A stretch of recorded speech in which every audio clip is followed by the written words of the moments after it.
Siapa sih? Siapa sih orangnya? Ih, masa nggak kenal sih? Oh iya. Ini namanya aja udah dibolak-balik ya. Untuk otaknya nggak balik-balik ya. Langsung saja, Ibob Ya, Bob. Tarigan.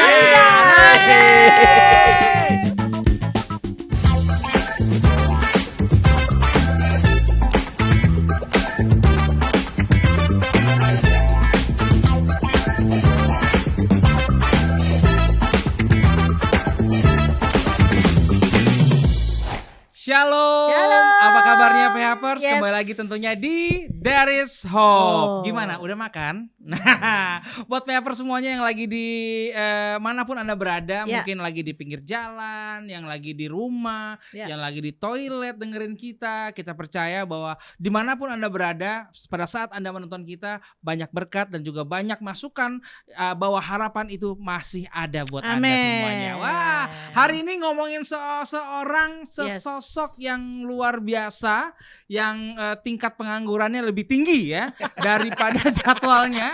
Kalau tanggalan kita tanggal 31, tanggalan dia 35. Nah, itu pun kosong semua ya. Kita mau lihat bagaimana Iya. sosok ini bisa memberikan harapan buat kita. Tapi kalau memang nggak ada harapan ya berbelas kasih aja ya. Dengan like-nya, nggak apa-apa. Siapa sih orangnya? Ih, masa nggak kenal sih? Oh iya. Ini namanya aja udah dibolak-balik ya. Iya. Untuk otaknya nggak balik-balik ya. Langsung saja, Ibob Ya, Bob. Tarigan. Tarigan. Shalom Bob. Waduh. Shalom. Shalom. Haleluya, puji Tuhan. Kok ketawa? Bener dong? Iya. Nggak pantas. Aduh, Bob. Aduh, sebagai orang yang lulusan fakultas peternakan. Iya. Kenapa langsung fakultas peternakan ya? Kan tadi soalnya udah ngeliat- bagus tuh di dunia entertainment. Iya. Tiba-tiba fakultas peternakan. Iya, maksudnya gue ngeliat YouTube lu pertama adalah lu kenapa peternakan ayam nih si Ibob sih? Iya. Oh ternyata lu lulusan peternakan ayam. Peternakan. Peternakan ya? Iya, Wow. peternakan Unpad dulu kuliahnya. Unpad di Bandung Iya, ya. Bandung. Dan kenapa kok bisa korslet ke situ? Karena gue dulu pengen masuk LISES, Lingkung Seni Sunda Unpad. Oh. Jadi gimana Serius caranya nih? supaya? Iya. Oh. Jadi waktu SMA itu di Bandung tuh ada yang namanya kabaret. Kabaret tuh kayak panggung parodi musikal kayak Betul. gitu. Dulu lagi ngetop-ngetopnya Lagi ya? ngetop-ngetop Parodi-parodian ya? akhir-akhir 90-an Betul. tuh ya kan. Nah, terus temen gua ada yang masuk fakultas peternakan. Jadi malam keakrabannya dia tuh harus nampilin kan, Iya. mahasiswa baru nampilin kabaret, tapi kurang satu orang. Gua dibawa waktu SMA tuh ke kampus dia. Selesai penampilannya, enak ya kampus lu bisa main kabaret. Iya Bob, ntar lu abis SMA kuliah kesini aja, kita main kabaret gitu. Jadi lu kuliah peternakan supaya bisa main Iya, kabaret. sesimpel itu. Menurut gue itu sih runyam. Sesimpel Apa itu. intinya gitu ya? Lu masuk kuliah peternakan supaya bisa main lulus kabaret. Iya, main kabaret dan habis itu gua satu-satunya orang Batak yang ada di Lingkung Seni Sunda Unpad. Mengerikan Horas. ya. Ya, Horas euy. Maju-maju. Menjajah euy. Aduh. Gitu. Tapi itu menarik banget ya dari perjalanan hidup lu aja sudah menarik begini ya. Maksudnya Iya. luar biasa. Ini udah out of the box ya. Karena otaknya nggak jauh gitu. Otaknya mikirnya segini. Main kabaret ya udah masuk mana? Unpad. Ih hebat Unpad kan. Orang Batak kan pengen Iya. supaya anaknya masuk negeri kan. Betul, Iya. Unpad. Iya, itu adalah salah Favorit. satu win-win solution. Iya. Betul. Oh, Ayah bangga bahwa saya masuk negeri. Iya. Saya bisa main kabaret. Peternakan apa itu nggak penting. Tujuannya bukan ke peternakan bukan ya. peternakannya. Jangan diikutin ya PHPers ya. Ini penyesatan namanya. Tapi itu lu lakukan sebelumnya itu udah mengenal Tuhan belum sih? Lu? Belum. Belum mengenal Tuhan. Gue masih Pada saat santai-santai apa aja sih lu hidup gua. sudah mengenal Tuhan waktu itu? Dulu ketika gue tuh dulu orang yang termasuk orang yang follow up di kampus. Maksudnya follow Orang yang di follow up di kampus. Oh, untuk apa? Untuk ikut pelayanan dulu kan kalau di kampus kan suka ada tuh ikut pelayanan, Oh, oke. ikut gereja. Ah. Nah, gue itu di semester 2, semester 2 atau tahun kedua kayak gitu. Itu gue di follow up sama satu orang yang dia adalah pendeta juga sekarang dia pelayanannya mahasiswa di gereja mahasiswa itu. Nah, gue di follow up ke kosan-kosan yang diketok-ketokin ke kosan kayak gitu. Jadi pelayanan dari kosan. Dek, ayo ikut pelayanan. Kadang sepatu gue masukin, kadang Supaya iya nggak kan? ada orang ya. Supaya kelihatan gak ada orang Oh, iya, gitu. iya. Tapi tetap dia persisten untuk bisa follow up gue. Sampai gitu. berapa kali kedatangan. Adalah 478 kali lah mungkin. Lama kali ya. Domba hilang ya dia. Maksudnya kita kan mahasiswa kan males kan gitu loh. Iya. Lebih pengen ya udah gue nongkrong aja, ngerokok pulang kampus, mendingan sampai kosan udah selesai gitu aja gitu. Nah, di saat apa tuh lu akhirnya membuka pintu untuk itu? Pada saat males dia datang terus. Setelah kadang- 400 kali itu Iya, ya. kadang kan kita males kan dia datang terus, ya udahlah gue. Ini apaan sih gitu ya? Iya, Oke. gue ikut aja Berarti gitu. pada saat itu mungkin masih cuma ikut pelayanan doang ya. Belum tahu dapat meaning artinya ya. Iya, pada Belum saat mengalami perjumpaan dengan Tuhan ya. belum. Jadi pada awalnya itu cuman datang aja. Ya namanya mahasiswa yang males dikunjungin, udah datang aja ikut. Nah di situ Sekedar baru basa-basi. iya. Bermaksud setelah kedatangan ini selesai, besok Jangan- nggak datang Jangan lagi. datang lagi dong, kan gue udah ikut nih gitu. Rencananya begitu Iya. gitu. Tapi Akhirnya lu ikut dia. akhirnya gue ikut. Nah di situ gue mendapatkan perjumpaan dengan Tuhan di situ. Langsung? Gitu. Iya. Sekali itu. Sekali itu. Karena Apa yang lu rasain sih? Apa gimana Perjumpaan. rasanya? gini.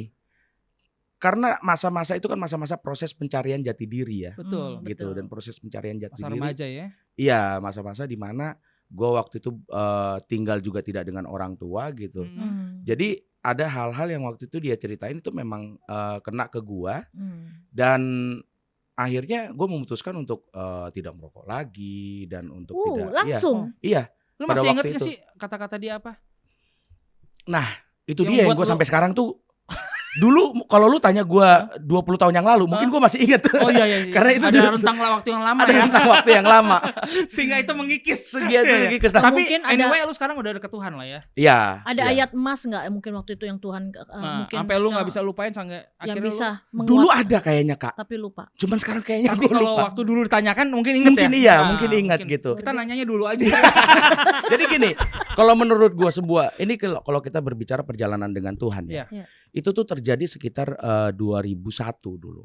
2001 ya. 2001. 2001. Itu dimana gua pertama kali ketika gua di kampus, Hmm. gua ikut pelayan itu, gua ikut di dalam sebuah gereja perintisan Mm-mm. gitu.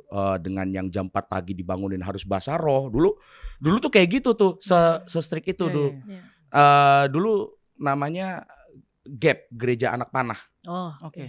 Gitu. Jadi se-strict itu sampai brother dan sister itu tidak boleh jalan bareng gitu. Jadi Iya. harus Jadi brother dan brother-brother, brother, sister oke. dan Ya, itu sister. memang kode etik biasanya. Oh. Iya, kode etik seperti itu. Tapi itu sampai saya selesai kuliah, dan setelah itu kan kita kerja, Oke. masuk ke dunia entertainment, dan dunia pun berbalik lagi menjadi kejahatan lagi. Jadi jatuh lagi. jatuh lagi. Tahun? Sekitar 2008-an, 2007 lah. Sekitar 2007. Jadi didapat, maksudnya perjumpaan dengan Tuhan, dapat kasih mula-mula berapa tahun, terus jatuh lagi. Iya, Sayang sekali. dalam Selesai kuliah itu ya. selesai pas kerja Oh, di pas Trans kerja. dulu, yang pas Iya. kerja di Trans dulu kan, Oke. karena kan baru punya uang. Oh, akhirnya jadi masuk- yang membuat memang seorang Ibob jatuh itu karena pada saat itu karir sudah mulai Tuhan bukakan. Ya? Iya, karir, padahal baru karir belakang layar loh Kak, belum karir depan layar. At least gini loh. Berarti berapa kali jatuh sih?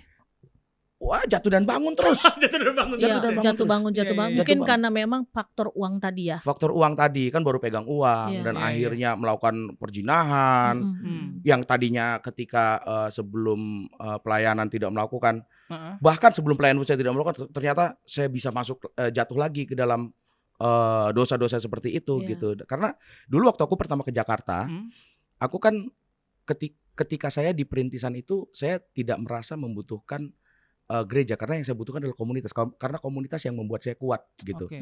Nah ketika saya ke Jakarta dulu, saya mau ke GATE namanya, gereja tanpa tembok. Oke. Saya ketemu dengan satu almarhum namanya Uwa, kakaknya Hmm. Frankie Siombing. Saya ke rumahnya, Hmm.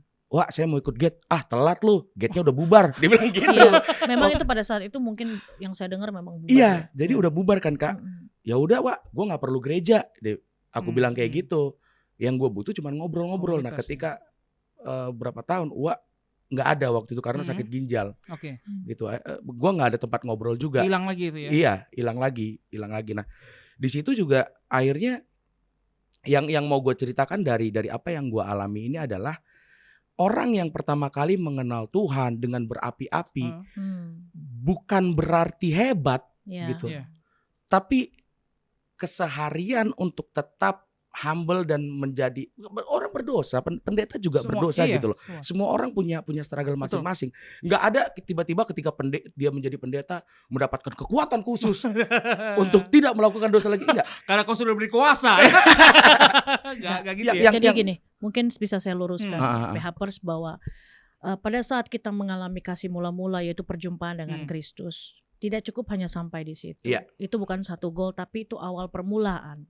Ya, sudah masuk ke dalam pertobatan, berarti harus ada pemulihan hidup. Betul. Pemulihan hidup bukan hanya didukung oleh satu komunitas anak-anak Tuhan, tapi harus ada mentorisasi, harus ada gembala yang mungkin bisa menuntun orang yang sudah mendapatkan mengalami Yesus. Kalau tidak ada mentorisasi, tidak ada gembala, tetap dia menjadi domba yang tersesat.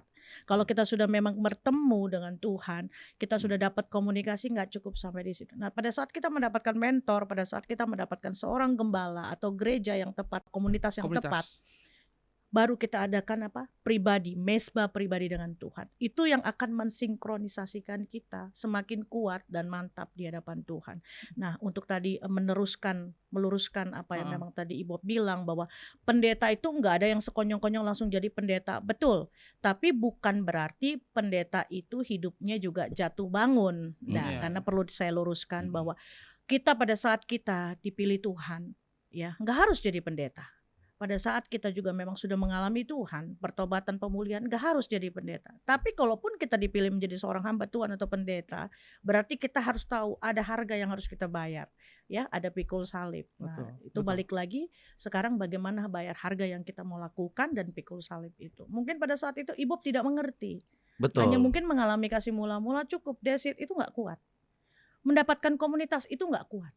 Mendapatkan seorang gembala saja atau gereja yang tepat pada saat kita mau bertumbuh, Nggak kuat juga ya. itu nggak kuat. Bagaimana yang menguatkan kita adalah komitmen kita pada saat kita memutuskan komunikasi kita dengan Tuhan. Nah, Iya. waktu titik terendah yang Ibu rasakan pada saat apa sih? Titik atau waktu yang paling menurut Ibu tuh paling rendah dalam hidup lo? Titik terendah gue adalah ya itu tadi, betul sekali Kak. Memang harus dari keputusan kita, karena bukan keputusan orang untuk kita bisa mengenal Tuhan gitu. Memang dari keputusan kita. Nah, titik terendahnya adalah ketika saya setelah tamat, sebelum saya ke Jakarta itu ada masa-masa di mana saya harus bekerja di peternakan sapi di Brastagi. Ketika itu. PKL atau gimana? Enggak, karena gini, kan orang tua tahu kalau kerja saya itu kayak cuman dulu tuh. Jadi kabaret itu kayak ngebadut juga. Kayak gue pernah jadi badut ini di PIM, badut durian runtuh. Jadi ada satu bank dulu kan rezeki durian runtuh dulu. Nah, gue jadi durennya untuk bagi-bagi flyer gitu. Gue jadi manusia silver di Java Jazz gitu. Jadi gue manusia silver awal-awal. Awal-awal ya? Iya, bukan senior ya? Iya, senior. Makanya kalau orang manusia silver ke gue langsung sumpah. Keras hidupnya ya. Keras sekali. Cium Keras, tangan ya kalau ketemu lu ya? Cium tangan. Jadi kalau kayaknya kita bukan memulai dari nol. Untuk nol pun kita memulai gitu. Untuk mendapatkan nol itu kita memulai gitu. Ya. Iya. Ada kerja keras di Ada kerja keras di sana. Dan orang tua ngelihat waktu itu asal saya kuliahmu kan peternakan, kau dari Unpad katanya. Ke peternakan lah kau, katanya ada keluarga kita di Brastagi sana katanya kayak gitu. Dan lu iyain? Itu adalah pergumulan. Karena gini, belum tentu iya pada saat itu ya. Belum tentu iya. Saya sudah mengenal Tuhan ketika itu. Sudah. Hidup saya lagi bagus kan. Hubungan saya dengan Tuhan masih bagus kan ketika kuliah. Saya merasakan bahwa panggilan saya adalah di dunia entertainment. Saya merasakan itu. Tapi orang tua saya menyuruh saya untuk bekerja di peternakan di Brastagi. Yang tidak ada entertainmentnya. Yang tidak mungkin saya menghibur sapi. Gitu kan. Suara satu mo. Suara dua mo. Nah, di situ di antara dua pilihan itu saya berdoa dan saya memutuskan saya harus mengikuti perintah orang tua saya. Karena itu adalah salah satu perintah Tuhan. Betul. Taatilah orang tuamu. Betul. Tapi kan saya punya panggilan yang saya harus jaga karena saya tahu ini dari Tuhan gitu loh. Di situ saya berpikir, kalau saya salah, saya melawan orang tua. Tapi kalau orang tua salah, paling enggak saya sudah mengikuti perintah Tuhan kan itu. Itu pilihan saya. Saya cari aman di hidup saya. Dan saya lebih memilih untuk mengikuti Orang tua. perintah orang Apa tua kata saya. orang tua, Iya, ya. saya tinggal di Brastagi, saya jualan susu pagi-pagi di Brastagi. Pulang saya belum bisa naik motor, saya naik motor di Brastagi, belajar di sana sambil bawa susu yang kayak di belakang kayak gitu. Tapi akhirnya bapak saya sendiri dulu almarhum yang dia mengatakan kayaknya nggak di situ hidupnya harusnya ya. Dia bilang kayak gitu, dia nggak capek sendiri. Ya terserah bapak gitu. Kalau saya pengennya saya ke Jakarta gitu. Ya udahlah, pulanglah kau lagi ke Bandung katanya kayak gitu. Oh, gitu. Akhirnya saya pulang ke Bandung, baru saya ngelamar untuk Trans TV waktu itu. Akhirnya saya masuk ke Trans TV dan Tuhan membawa saya kepada kehidupan yang sebenarnya Tuhan panggil sekarang ini gitu. Jadi ya itu kalau dari saya pilihan terberat saya adalah karena di Brastagi itu saya diam sendiri karena ini bukan hidup saya. Tuhan kenapa Pergumulan situ ya. itu keras sekali pergumulan itu. Nah, Waktu yang jadi itu. pertanyaan saya lagi, siapa yang menjadi sosok peran dalam pemulihan seorang Ibob Tarigan?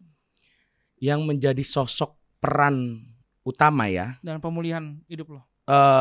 Saya lebih ke arah contoh hidup sih.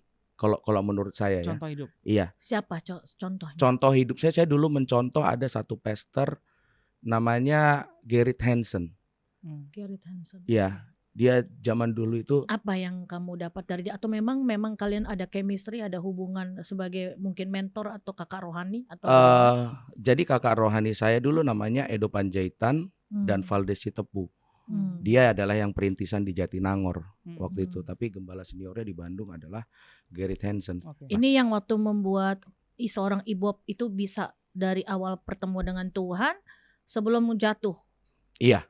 Ini Nah, dua begitu orang jatuh ini. putus komunikasi dengan mereka. Begitu jatuh saya tetap berkomunikasi dengan kakak rohani saya Edo Panjaitan. Walaupun sudah ketika ada itu. kakak rohani, tapi masih bisa jatuh karena dia di Berarti- Bandung, saya di Jakarta ketika itu.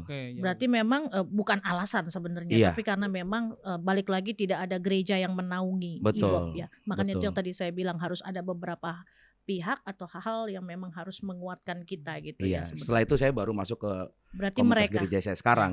mereka berarti yang memiliki peran pada saat Mereka yang pemulihan. memiliki peran. Iya. Oh, luar Karena biasa. waktu itu kalau Gerrit lebih ke arah sampel hidupnya, Ya. saya melihat hidup dia. Ya.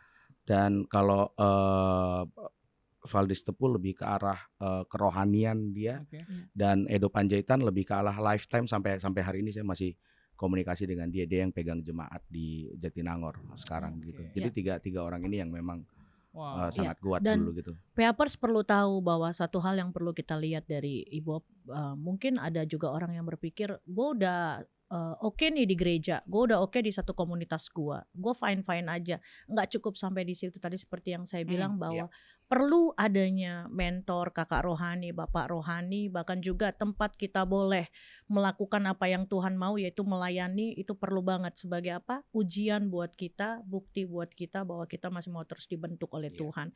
Dan apa sih titik awalnya yang bisa mengangkat seorang Ibob pada saat itu? Boleh ada di mungkin Extravaganza atau di Trans sampai dengan titik sekarang ini ya. Iya, mungkin awalnya itu kenapa bisa gitu. Ya karena Tuhan. Oke, itu Tuhan yang bukakan gitu. Maksudnya bisa sampai pada saat itu ke Extravaganza atau ke Trans atau gimana? Itu memang sound effect Itu kita. memang iya ya. Iya ya. Itu sound effect. Jawabannya agak mengerikan kayaknya. Jadi Begini ceritanya. kok jadi ceritanya beda. Terus ketawanya gitu lagi ya. Jadi saya nggak tahu dulu karena saya ke Bandung dulu mau nge-managerin satu grup dance teman saya, cuman itu aja. Jadi Nganterin. mau nge-managerin. Oh, manajerin. Iya. Baru Baru mau nge-managerin. Jadi saya dari Brastagi kan waktu itu ngapain ya? Oh, temen gue waktu itu mau di-managerin. Oke, gue nge-managerin dia aja. Udah gitu aja. Terus saya ngelamar di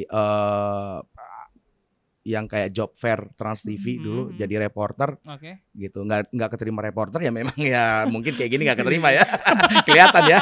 Masa keterima sih kayak gini reporter. Wajahnya tidak make jenik ya. Nggak tolerable. Nggak bisa di jalan tol, nggak enak gitu lihat mukanya. Terus baru habis itu saya nggak diterima, tapi saya ditelepon untuk interview menjadi tim kreatif. Waktu itu. Itu awalnya ya. Itu awalnya. Dan itu nggak pernah kamu pikirkan ya? Nggak pernah. Nggak pernah terlintas. Nggak pernah. Terus pada saat dapat tantangan itu diambil? Ambil. Walaupun nggak tahu kerjaannya apa? Nggak Atau tahu. Pada saat itu tahu nggak apa yang dikerjain? nggak tahu. Yang saya tahu adalah saya kerja di Trans TV. Saya dipanggil sama Trans TV dan Walaupun belum tahu nggak tahu. kerjaannya. Tapi dipanggil Trans TV. Iya. Berarti Trans- modal nekat ya. modal nekat. Karena Oke. Trans TV waktu itu kan kalau pakai hitam-hitam sama lambang Oh, diamond di sini. Udah begitu ya kan. Trans TV ketika zaman itu ya kan. Apalagi orang Batak ya. Iya, apalagi orang Batak. Bapak kita atau mama. Oh, paten anakku. Oh, kerja di TV dia. Pakai Pokoknya seragam. di TV terus Iya. pakai seragam. Kelapo dia kan kalau ditanya di mana Trans TV. Dulu kan Trans TV TV, kerja di iya. TV gitu. Bagian apa? Adalah Katanya sih kerja. kerja. Dan akhirnya masuk ke situ. Hmm. Ya itu saya nggak tahu tiba-tiba dibawa ke satu program yang besar pada saat itu Mm-mm. dan saya jadi tim kreatif ketika itu. Hmm. Ya itu perjalanan saya adalah orang yang 100% berserah kepada Tuhan. Kalau orang Oke. mau bilang nggak tahu gimana caranya ya saya 100% berserah kepada Tuhan. Tapi orang yang 100% berserah kepada Tuhan bukan orang yang tidak berpikir, bukan orang yang tidak melengkapi hidupnya untuk punya skill. Jadi ketika kesempatan itu datang, dia siap Oke. untuk kesempatan yang diberikan sama Tuhan Iya, gitu. iya. Dan- Bukan berarti berserah berpasrah ya. Bukan berarti berserah itu ya mempersiapkan dirimu. Siapa tahu kesempatannya datang. Iya. Jangan salahin Tuhan kalau kesempatan datang tapi lu nggak siap. Nah, Yes, itu bisa dia. lari ke orang. Bisa Itu lari ke orang. Biasanya itu bicara anugerah ya. Iya. Kalau kita nggak tangkap anugerah Tuhan, nggak respon dengan benar gitu. Iya. Nah, awal mulanya bisa menjadi seorang stand up comedy. Wow. Apa Itu pun ya tadi Kak. Ada hubungannya sama Fakultas Peternakan tadi nggak? Kebetulan tidak kalau itu. Kayaknya hidupnya jauh semua ya. Iya. Yang ini ke sini, ini udah dari tim kreatif langsung ke stand up comedy Bukannya gitu. out of the box tapi different box. Different box. Udah. Otaknya udah beda, udah jauh. Karena jadi yang aku lihat di hidup aku adalah orang kayak gini aja bisa Tuhan pakai nih. Orang Yes. yang entah hidupnya di ujung Iya. mana, Yes, kuliahnya di yes, ujung mana, yes. ini bisa Tuhan pakai sampai hari. Amen. Kalau lu masih punya hidup dan lu masih punya cita-cita, masih punya harapan. Ada harapan. Amen. Ini orang yang sampah dari kandang loh ini loh. Ini dari kandang yang hidupnya nggak tahu. Hmm. Kalau wah saya harus lihat. Pesan dong, pesan kasih pesan. Saudara-saudara. Itu Nggak, jatah, tapi itu kayak jatah gitu. saya. Oh iya benar. tapi ya menurut aku kayak gitu. Masih ada harapan lah kalau misalkan kita masih bernafas. Awal mulanya jadi seorang stand up comedy pada saat itu gimana? Nah, kembali ada kepada tawaran? karena tawaran. Jadi waktu itu ada program di Kompas TV nih, Hmm. komedi spesial, Iya. Hmm. bungkus. Hmm. Habis bungkus, jadi mainnya sama anak-anak stand up tuh dulu. Iya. Ada Uus, ada Viko, ada Randika Jamil, ada Awal-awal dulu ya. Iya, Akbar dulu kan awal 2014 tuh waktu Iya. itu tuh. Hmm. Terus, Bob, lu stand up nggak? Kebetulan produser stand upnya temenku. Lu stand up nggak? Stand up. Wih. Wah, oh ya udah, lu Tawaran. stand up yang Walaupun balik lagi nggak tahu apa yang mau nggak tahu. dikomediin gitu, Teori stand up itu nggak tahu. nggak tahu. Teori sketch tahu. Iya. Tapi siap aja gitu ya. Siap aja dulu. Nah, baru Oke. habis itu temenin sama temen-temen sama sama yang lain tuh Oh. dibikinin tuh. Hmm. Oh, gue punya kayak gini. Oh, bikin kayak gini, Bob. Kayak gini. Jadilah naskahnya untuk episode 1 aku pertama stand up. Stand up super di Kompas TV waktu Ya. itu. Oh. Lumayan pecah. Perdana tuh ya. Perdana, diundang lagi dong kedua kali dong, ya kan? Iya. Tidak ada lagi dong orang itu karena acaranya udah bungkus. Udah bungkus. Iya. Terus Tidak lucu. bikin sendiri ya. Bikin sendiri gak lucu. Gak lucu ya. Ibu gak lucu yang kedua ya. Mungkin yang ketiga lucu, Iya. ya kan? Mungkin yang ketiga Kesempatan, lucu kesempatan. kesempatan. Karena yang pertama lucu nih. Betul. Pas yang ketiga tulis sendiri karena mereka juga tidak ada. Iya. Tidak lucu lagi. Tidak diundang-undang lagi. Oke. Sampai Sampai akhirnya masuk MLI. Oh iya. Baru keterima lagi sebagai stand up comedian. Oh iya. Tapi kan udah senior, gue stand up Betul. comedy udah senior. Betul. Tapi senior tidak berbanding lurus dengan kelucuan. Hanya masanya ya. Hanya masanya aja.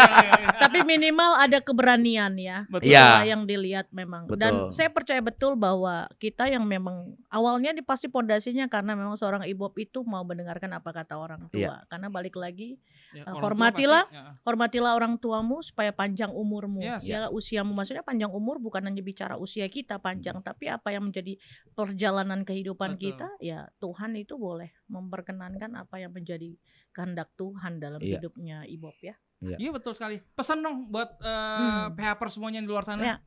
Dari Apa ya? kehidupan lu yang udah lu rasain nih, yang udah lu jalanin, sekalian perjalanan ini, apa sih pesannya buat mereka? Kalau buat gue ya, Tuhan itu kasih. Yes. Tuhan mengasihi kita di titik apapun kita adanya dan jangan malu untuk datang sama Tuhan di titik apapun, Titik terendah di sekalipun. titik terendah Yes. sekalipun. Meskipun gue orang gue orang berdosa, gue masih kayak gini. Ya. Tuhan ada. Hmm. Tuhan ada gitu. Ya. Bahkan ketika kita melakukan dosa pun, Tuhan menunggu di sebelah kita sambil berkata, udah selesai, yuk balik lagi. Yes. Gitu. Lebih tepatnya Keren. bukan di sebelah, tapi ada di hati kita. Iya, ada di hati kita. Iya. Dan mari kembali lagi gitu. Iya. Nah, kadang kalau saya di dalam posisi, kadang kita malu gitu loh. Iya. Kadang kita malu untuk datang sama Tuhan karena posisi besok lah, mungkin kalau gue udah baik. Tuhan nggak nunggu orang baik. Ya. Karena Tuhan hadir untuk orang-orang berdosa kalau menurut Yes. aku gitu. Dia Jadi, datang untuk orang-orang yang sakit. dia datang untuk orang. Tapi ketika Tuhan hadir, kita akan lihat bahwa hidup kita semakin hari semakin baik, semakin Amin. baik. sampai Jika kita membuka hati ya. jika kita untuk membuka mau hati dan diubahkan. berserah aja gitu. Yes, Yes. keren. Makanya pengen beli ada bukunya ini Ibob udah bikin bukunya Sang Mediocre Tanpa Cinta. Dan ini katanya baru ini loh di podcast kita di ini. dipromosiin ya. Iya. Promosiin Karena bukunya. padahal udah 2 tahun yang lalu ya. Udah Karena tercela Karena dengan nggak ada budget ya, karena pandemi, pandemi ya. karena pandemi. Dan nggak jadi di launching. ini yang mau jadi pertanyaan sama saya. Apa itu artinya mediocre? Mungkin PHPers pengen tahu. Mediocre adalah orang-orang biasa yang merasa hidupnya tuh nggak punya cerita.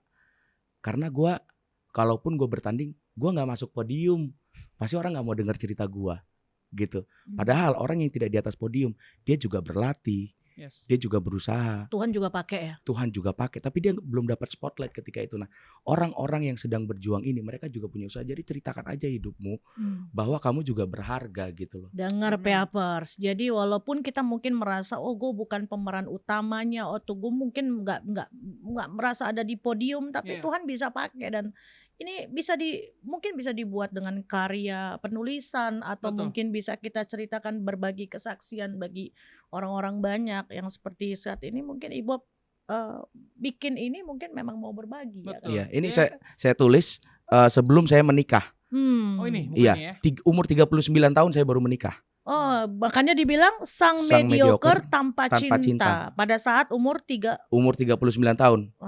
Sebelum saya menikah, saya menulis ini. Kadang orang mau menceritakan perjalanan mereka ketika mendapatkan percintaannya gitu kan. Saya menceritakan ketika saya belum mendapatkannya.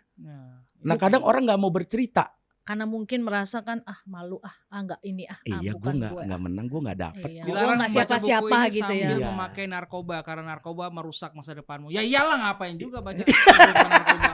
Nggak salah dong. Enggak salah sih, enggak salah benar juga ya. Jadi Iya. baca aja langsung ini Yes. bukunya dari Ibob Tarigan Sang Mediocre tanpa Tanpa cinta. ya.